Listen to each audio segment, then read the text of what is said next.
Hello to our guests. BDO would like to welcome you to our webinar on cyber threats for natural resources. We're excited to have you here today and hope to bring you a wealth of value from our presentation. My name is Antonio. I'm the marketing lead at BDO's consulting practice, and I will be your host for this event. Before we get started, I would like to highlight a few features of the platform. You will notice a number of widgets at the bottom of your viewing area. If you have any technical or content-related questions, kindly address those to myself, listed as host, and use the chat box circled in red. We will be fielding content-related questions towards the end of the presentation. Our presenter for today's webinar is Rashawn Lai. Thanks, Antonio. Let me just get this here. So I just want to thank everyone for joining us today in the presentation. My name is Rashawn Lai, and I'm a partner at BDO and one of our leaders of cybersecurity. I've been working with energy natural resources organizations for the better part of my career.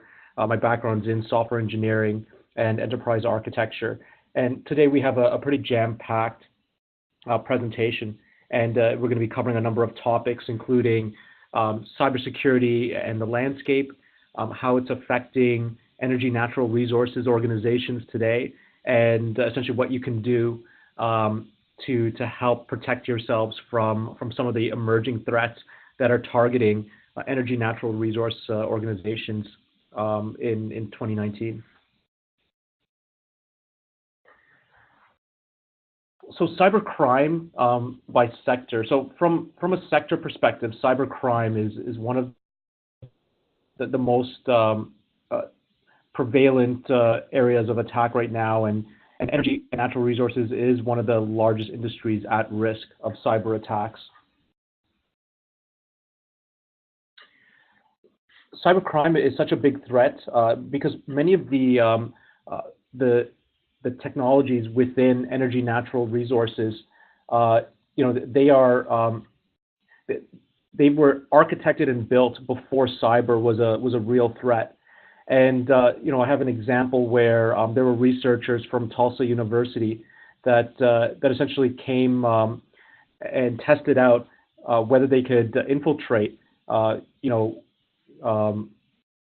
energy natural resources organizations, and went in, and they were able to break into wind generating power plants and get into the actual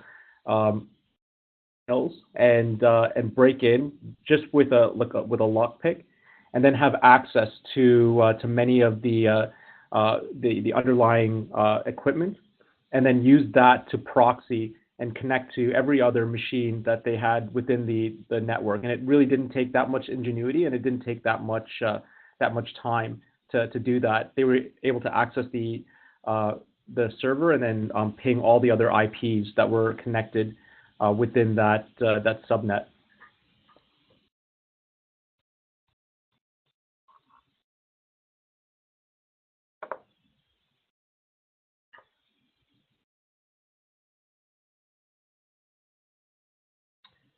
Okay. So now we're going to talk about the cyber landscape in 2019 and some of the things that are really emerging within the attack surface area that we're seeing.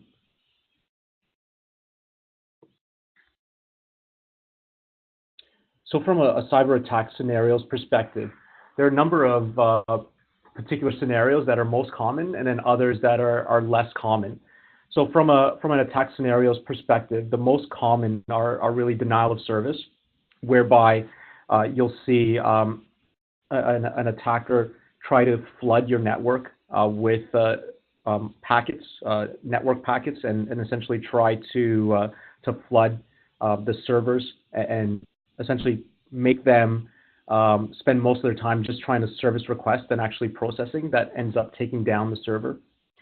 We've seen phishing attacks, so phishing and spear phishing. So phishing is when they're sending emails out that trick you into clicking on the email and then giving up some credentials or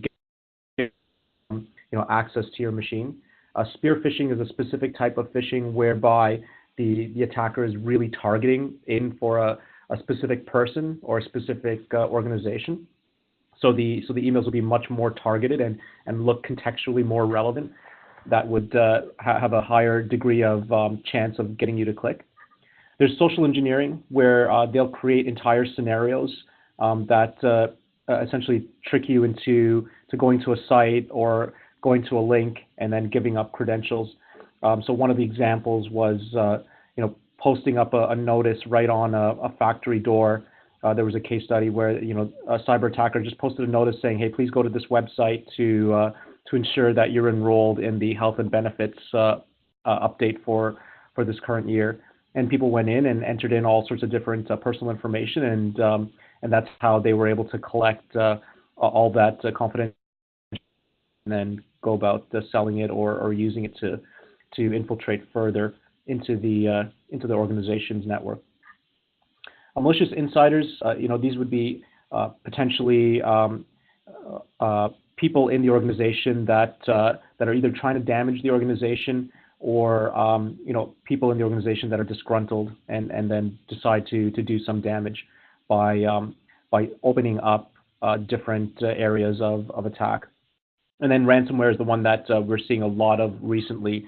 It's probably once a week or once every 2 weeks that we're getting calls from another customer that has been subjected to ransomware, and they're looking for incident response and how to get around this scenario. From a phishing perspective, in terms of the different types of tactics, it's still one of the weakest link as far as being malware through email. And as you can see on the right-hand side, the emails are very deceiving. It does look like a legitimate email. The things that typically give it away include the email from address, and they're getting better and better at trying to mask the from address as much as possible, make it look like it's coming from a legitimate place. And then the other area is hovering over the link and seeing that it's actually not going to Apple, but it's going to another organization or another sublink. And the other giveaway typically for me is when I read it and I see grammar and spelling mistakes in the email coming from Apple or Amazon. Now, I spoke about ransomware. Ransomware is just picking up like crazy. Like, here's a timeline view of the ransomware that existed in 2010 versus 2011. Going into 2016 and 2017, it's just growing exponentially, simply because it's highly successful. People are getting their machines encrypted, and the people, the attackers, are getting paid to provide decryption of that locked file or files. Mobile malware is also picking up quite a bit. There's a lot of fraud attempts being executed through mobile channels. It is dramatically increasing because people are installing mobile apps that do various things, but are not double checking that it's coming from a reputable source. And now, most cybercrime is actually moving into the mobile device, with over 60% of online fraud being accomplished through mobile platforms. And with a lot of organizations implementing bring your own device policies, people are using own mobile devices that may have applications that weren't authorized by the larger corporation and can provide all sorts of different attack vectors into the company.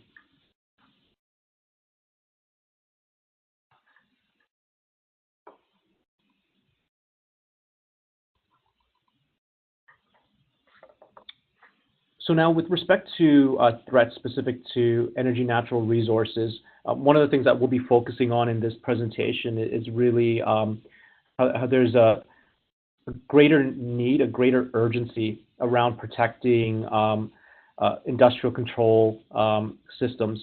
So essentially SCADA devices, PLCs, because many of these were designed, as I mentioned earlier, before cybersecurity and before cyber threats were really something so prevalent.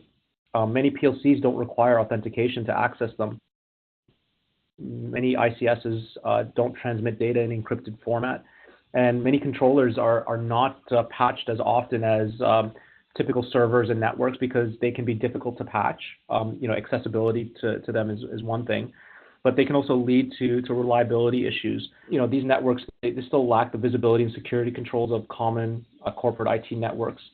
Even basic solutions for automating asset management or configuration of controls didn't exist for ICS networks.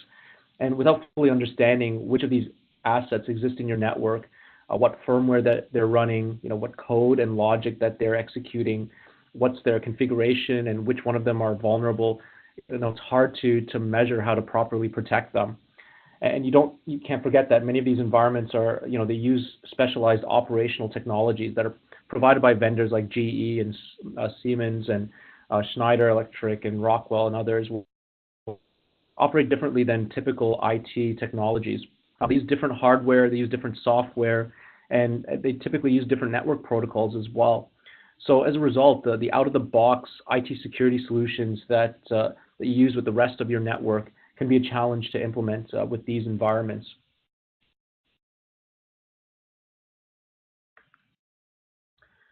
So ultimately, IT security is just a non-negotiable requirement. So I'm going to show you some statistics here, and perhaps some of them will be a bit surprising. So 146 days, what that is, it's the average time that an attacker is in your network before detection. And 63%, this is the network intrusions that are the result of compromised user passwords.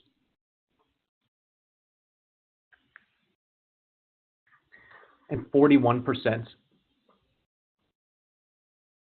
this is the percentage of people who are unable to identify a phishing email. $522. This is the average ransomware demand in 2018, which has dropped from $1,000 in 2017. And the experts believe that this drop is a market correction, which is essentially a supply and demand scenario where ransomware, cyber attackers are really trying to price it such that they're going to get the highest degree of probability of the victim paying out.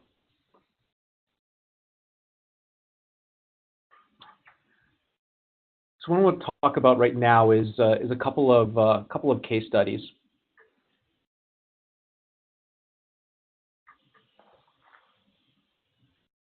So the first is really Energy Transfer, which is an organization that underwent a cyber attack earlier in April of 2018.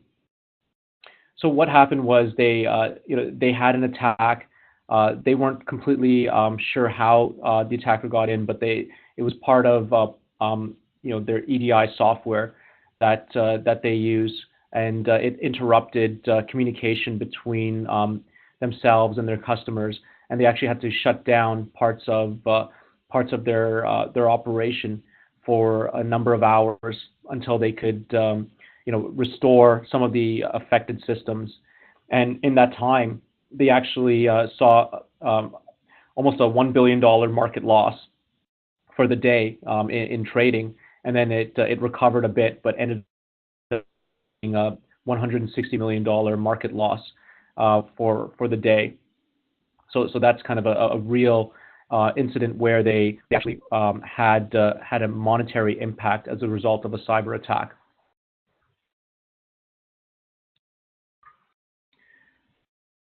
The other is one of the largest pipelines, which is the Alaskan Pipeline, and the service company. And it's not that they've ever been infiltrated, but what they're saying is that they see upwards of 22 million attacks a day. So 22 million attempted cyber attacks against their system a day is the average. And they say that it peaks around 45 million on the highest days, and then it can drop to just under 6 million a day on the lower days. They're not quite sure why there's such a variability, but then on average, they're seeing 22 million attacks a day. And part of that is they have an incredible amount of investment in just making sure that they're monitoring all of these, because with that much volume of attacks, it's like someone trying to infiltrate your building or infiltrate, a physical premises. If they're attacking it, 22 million ways, they're bound to find a way in, given enough time. So making sure you're always ahead of the attacker is a full-time job, and it typically requires a team of people if they're seeing that much activity.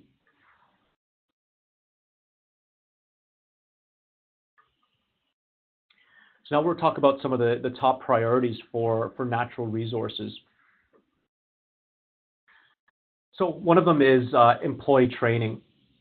So employee training is definitely the top priority, because it still ends up being one of the biggest areas that attack, just taking advantage of employees that are not sure what the latest attack scenarios are.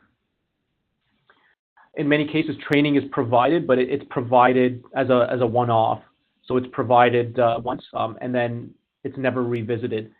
And typically it's provided during onboarding. So what we're recommending is that training is something that is constantly done. Like many of the mining organizations that I've worked with over my career, that even entering the mine site, you have to go through training, and then your training has to be kept up to date upon a scheduled basis. Well, cybersecurity is following the same sort of mandate, where you'll need to implement a similar type of policy. So typically the first training topic, making sure you're leaving computers unlocked, unattended. So this is something that I've seen at and making sure you have your employees are aware of the people that are on staff, but also contractors that may be working on staff, if they're working on equipment that needs to be locked, that could be an attack a target, that they do that and they make sure that they're locking their equipment. Phishing emails, so making sure that employees are not opening unrecognized emails. What several of the organizations I work with do is they actually go through phishing campaigns that are organized. So they'll go out and try to send out phishing emails that are quite convincing, and see what percentage of their employees are clicking on them, and then it gives them a gauge of what the risk factor is.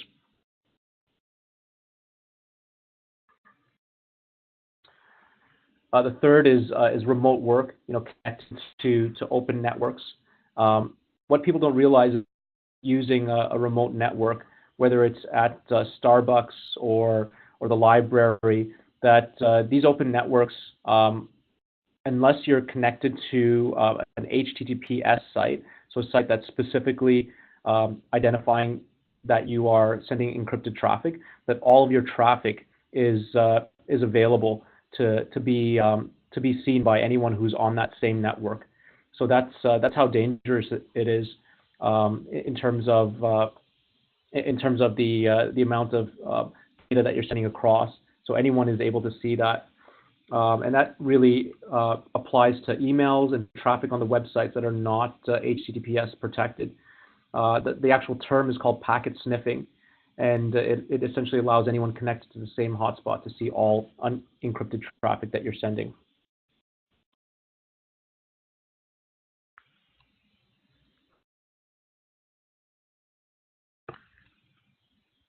So other training topics, essentially it's making sure that that you're shredding all paperwork. There are real cases, cybersecurity cases of hackers digging through the trash and getting stolen information and stolen credentials from the trash. Ensuring that you have a data encryption policy. So if someone were to steal your laptop, your phone, your tablet, you want to make sure that all data all devices, all peripherals that are being used that have company information on them, that they're all encrypted. Making sure you have version data backups. This can be a lifesaver if you're potentially the victim of ransomware, where you can go back several versions that are not encrypted and then restore files that potentially have been affected by ransomware. And then table stakes are really antivirus, firewall. This is just an absolute in today's world of cyber attacks. And then SSL certificates, so making sure that there's base level training as far as users being aware of ensuring they know if there's a certificate on the site, so the traffic they're sending is encrypted, and making sure they know how to look for certificate warnings in case their certificate might be fake or their certificate might be expired.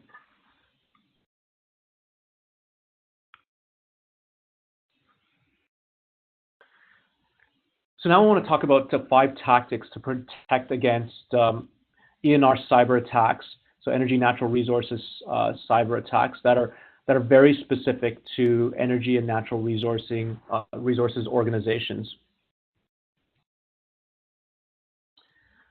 So the first here is really to do a complete ICS security architecture review. So doing a review of the integrated control system, so SCADA, PLCs, because essentially due to the design of the ICS networks, and I mentioned this earlier, there's a lack of basic security controls like authentication and encryption. So once the attacker reaches the ICS network, any compromised machine that can ping a PLC, so that can send some data to a PLC or check whether the PLC is active, can be used to launch an attack on the industrial processes. So the current lack of visibility and security controls in ICS networks is placing industrial processes and critical infrastructure really at risk. In order to prevent unauthorized process changes and protect ICS networks from external attacks, you really need specialized monitoring and control technologies, which I'll talk about in a second. So ultimately, what we're recommending is, you do an as-is assessment current ICS architecture. So this is just an example I threw up there of a water treatment plant at an organization, and really see where you have vulnerabilities as it pertains to potential attack scenarios, and then looking at a 2B architecture of the ICS network to ensure that you've closed as many of the potential attack scenarios as possible. So looking at centralized solution management, data aggregation, alerts, and reporting, so centralizing those, and having out-of-the-box integration with your ICS network with things like Active Directory to provide authentication, with SIM tools, so I'll talk about what SIM tools are later, and system logs, and ensuring that you have a degree of information regarding how data exports are occurring in these networks. So first, like I said, we recommend having documentation of your current ICS architecture. So whether it's a water treatment plant or a processing plant, or dispatch or pipeline monitoring, to have an idea of that. Assess the architecture against a list of common cyber attack scenarios that are potentially trying to target that infrastructure. So when we talk with customers, we give them a degree of different scenarios that they need to address as we're working with them on the security architecture of their ICS network. So spear phishing your wireless mesh. So if you have a wireless mesh, either for like a mining organization's open pit or another area that might be remote, there could be spear phishing targets for that, and you want to make sure you protect on that. Another attack scenario would be someone trying to proxy through a poorly defended cloud vendor. So many energy natural resources organizations are using different cloud vendors, and I've seen different cloud vendors in many of our customers. Some are very large and enterprise, and some might be just a local cloud provider that's providing one small cloud service. And an attacker may try to proxy, so essentially use that vendor to get into your network if that vendor doesn't have appropriate security controls. And then compromised remote sites. I talked about the wind generators. A physical breach of a remote substation or pumping station that potentially could hide a laptop at the remote site can be a point of infiltration. They can have a Wi-Fi network, and that Wi-Fi network could be later used to attack the central SCADA system from that pumping station. So after you've assessed the architecture against a list of common cyber attack scenarios, really you want to illustrate the as-is architecture and how it can defend against each one of those scenarios, and then modify architecture as required to create a stronger defense posture against the scenarios that you're reviewing. And then ultimately, you want to create a communication plan where you're communicating the residual risk to any of the business decision makers and stakeholders so that they have awareness and ensure that you have mitigation tactics for any risks that you identify that aren't going to be inherently blocked with the 2B architecture.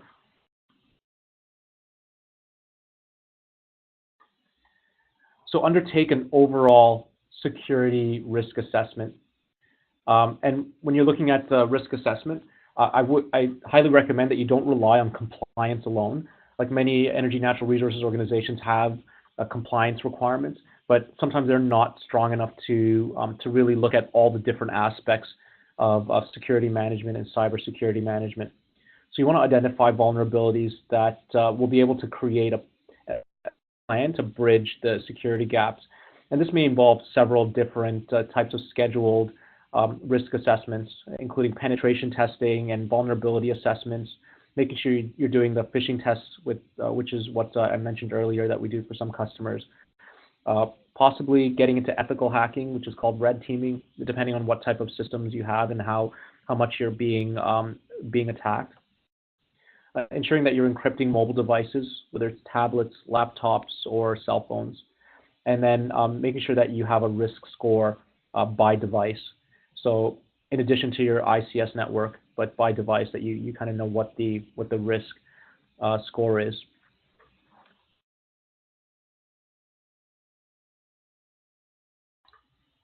So implement continuous monitoring. So let me talk about that in a little bit more detail. So I'm going to talk about SIM, and that can help with continuously monitoring, especially with ICS networks. So you want to monitor device communications, so the data that's going back and forth within your ICS network. You really want to have a security policy for threat detection. And you want to review SIM systems to see if they could help provide additional monitoring capabilities. So SIM, spelled SIEM, stands for Security Information and Event Management. And the underlying principles of every SIM system is really to aggregate relevant data from multiple sources and identify whether there are any deviations from the norm and take appropriate action, either automatically or via alerts.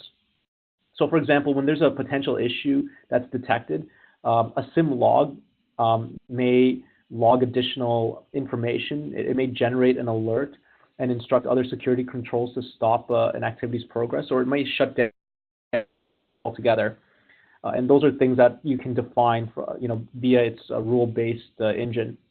I had a colleague of mine that was working on one of our government systems that we implemented, and he's one of our senior architects. And when he was working through the development and architecture of the system, and it's a cloud-based system, he would access it via his laptop at the office every single day, and he did that for more than a year and a half. But then one day he decided to work from home, and he used his home machine to access the same cloud infrastructure, and it didn't let him because the SIM monitoring said, well, that access is outside the norm. So it actually blocked him and sent an alert to one of the administrators saying that he couldn't. It found this deviation from the norm, and it needed attention before it would release access. Because what it's doing is it's constantly monitoring access logs and developing a pattern for what's normal. And as soon as it sees something that's abnormal, it was designed to block that access.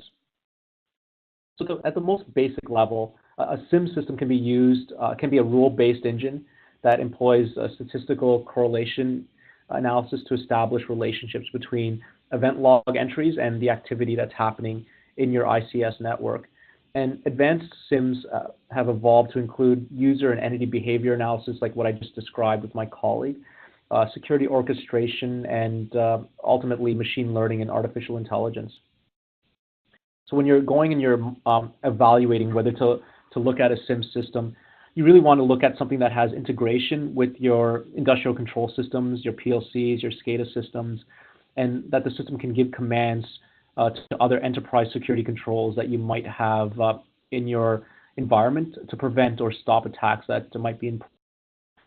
You want to ensure that the SIM tool can have artificial intelligence so that it can improve its own accuracy through deep learning, looking at logs over time and seeing and generating a model of what's normal on your network. You also want it to be able to feed in threat intelligence feeds. So threat intelligence feeds are external to your organization, and it could be things that are being sent through peer organizations to help you improve your own SIM tool's capability of identifying issues that are happening. And you want it to have robust compliance reporting. So that would be a bonus where it could generate reports that help with compliance requirements that you may have depending on the geography. And finally, forensic capabilities. Can the system capture additional information about security events by recording the headers and contents of data packets that are of interest?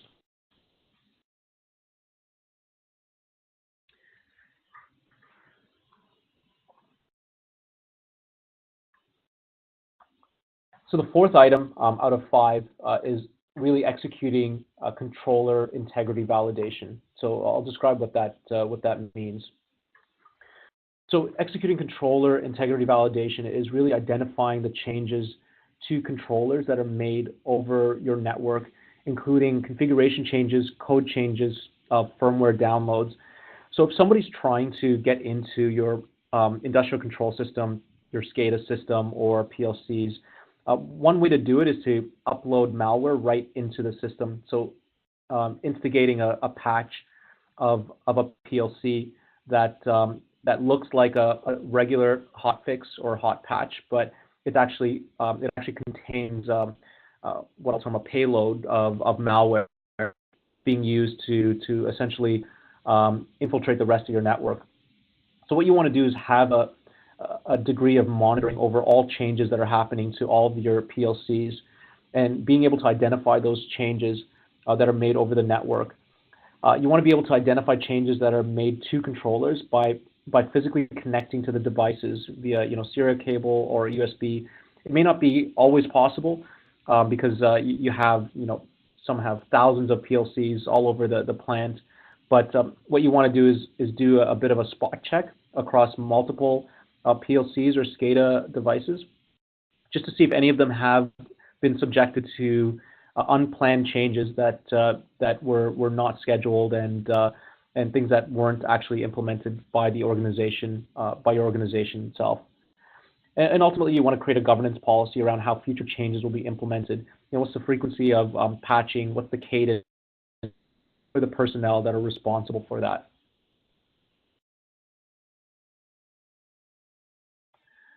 Finally, it's around asset discovery automation. So like I said, many organizations that we work with, they have thousands of PLCs. It's connected to each one of the different sensors in a plant. They have SCADA systems that are connected to haul trucks. They have different sensors with our oil and gas companies connected to different parts of the pipeline or to the rigs. And sometimes it could be a bit overwhelming in terms of the number of devices that are now, number one, not protected from an authentication perspective and not encrypted from the degree of data going back and forth. And so what you want to be able to do is have a degree of asset discovery automation. So you want to have something that discovers what we term level 2 control devices, so things like operator stations, engineering workstations, and servers. But then being able to discover level 1 control devices, which include PLCs, DCS controllers, RTUs, and then potentially discover level 0 devices like I/O devices, and also identify the devices that are not communicating. So the ones that might look like they're offline or that are not sending any sensor data back. You want to be able to provide this detailed information on asset type, the specific models of each of these ICS devices and the OS and firmware versions, especially for the level 1 and level 2 devices that I mentioned. And you want to have an interactive asset map that displays these assets, what the communication patterns are, what protocols are being used, because as I said, they each use different protocols, and some of them may be proprietary. And you want to essentially monitor the conversations that are happening between each of the PLC devices, the SCADA devices, especially from perspective, so that something like a SIM can be looking at that to measure whether the conversation is normal and enable you to be alerted when some of the conversation is not normal.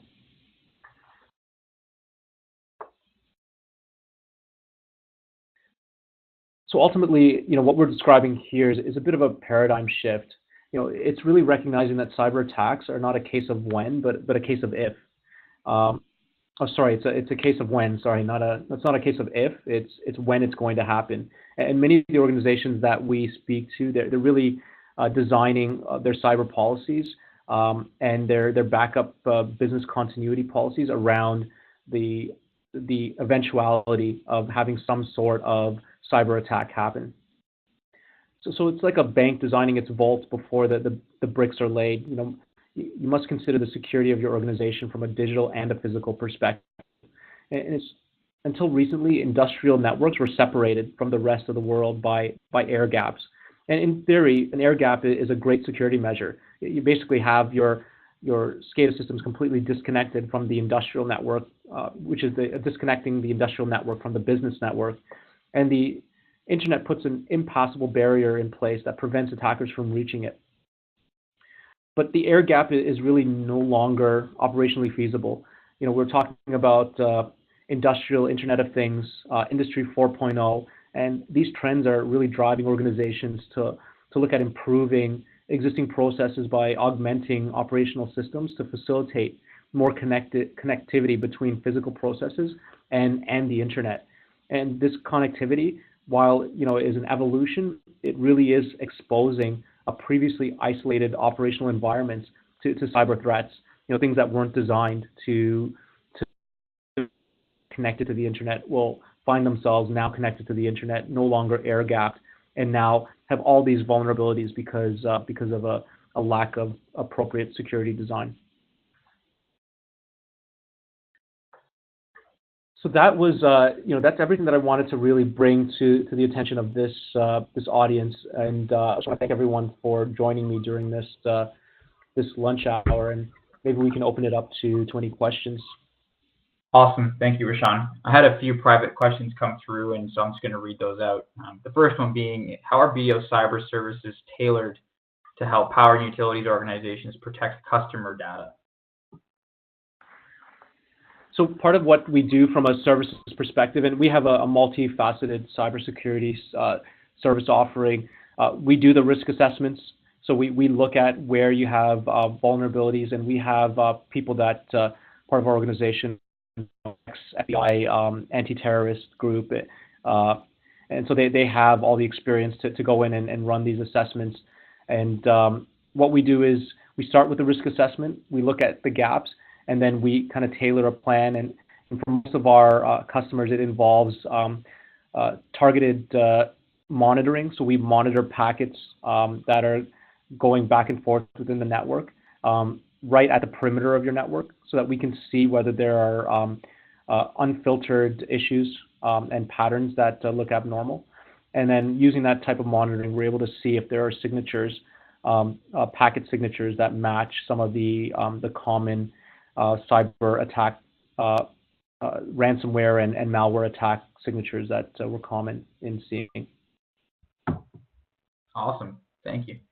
Now another one here. So understanding that my mining and oil and gas assets could be at risk, are there ways BDO can help identify a cyber strategy or solutions to prepare or thwart potential attacks? Yeah, so what we, just extending on what I was talking about from a risk assessment perspective, we use standards. It's either ISO 27001 is one standard that we use, or we use a NIST CSF standard, which is a standard that was introduced that's actually being highly adopted, and it's very flexible in terms of ensuring that we can use that as a backdrop to assess an organization, especially energy, natural resources, oil and gas. But where we may differ from just a generic cyber security firm as far as running these assessments is that we tailor it to really look at oil and gas, energy, natural resources specifically as it relates to ICS and the ICS network, because that's very specific to energy sources. And we help go through some of the things that I was talking about in this presentation, which is to look at the current architecture of your ICS network and help architect potentially stopgaps for common threat scenarios. Awesome, thank you. And I think there's this last one here. So, are there solutions or services that can help with mobile malware attacks and potentially avoiding some of those? Yeah, so with mobile malware attacks, and it's really with the bring your own device is really causing a lot of these attack scenarios where you really don't control what people are installing on their devices. It's really about making sure that you have separation between your network versus the mobile devices, and you have to determine based on usage patterns and the specifics of your own organization where you want to have that separation occur.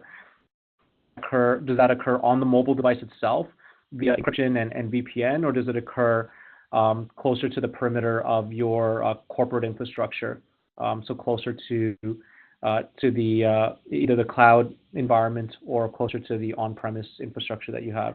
So it really depends on your current architecture, but what I've seen is all sorts of different designs, from protecting right on the mobile device all the way to protecting right at the perimeter of your corporate network. Awesome. Thanks, Rashawn. Hey, Rashawn. One of the pieces here that I think we need to make sure people understand is that there are a lot of best practices that we as BDO can bring to their organization. And you talked earlier about that governance component. How do you want to do it, and what does that mean? And that includes those things like the mobile, those systems. A lot of people don't know where to start, and so if we're getting people to start, what's the best way to get them into the door, at least thinking about this? With the organizations that we've been talking to and speaking to lately, it's really to do that assessment. Like, let's see where across multiple different aspects of some of the standards that are being used globally, like NIST, to essentially scorecard yourself against some of those key areas of NIST. And NIST has a very comprehensive structure as far as measuring how you protected different aspects of the organization. And I know in Ontario they've actually implemented a version of NIST that is for utilities. They've actually extended the NIST CSF framework and included data privacy, and now that's being used within the utilities sector in Ontario. And I think that's where you start. You start with that's something you can do really quickly, and that's something that can give you an idea of what things you need to prioritize. Yeah, I know we're seeing a lot of that in the oil and gas industry as well out west, where people just need to get that first little assessment done just so they can figure out where their priorities lie and where they may be open and exposed. You got to get that liability taken care of as quickly as possible. Yeah, exactly, because it's beyond the actual cybersecurity risk to the organization, which could be reputational, and we spoke about case studies that showed even market impact to organizations. There's also compliance that's required in Canada if you're a private organization by the latest version of PIPEDA that was released in November, has requirements. If you are breached, you have to have policies for reporting that breach. Great. Thank you, Rashawn. With that, I would like to conclude today's presentation. Again, I want to give a special thank you to Rashawn and Jesse for their time today. If any questions arise following the presentation, contact information for the speakers and a recording of the webinar will be included in a follow-up email. Once again, thank you all for joining us and enjoy the rest of your day.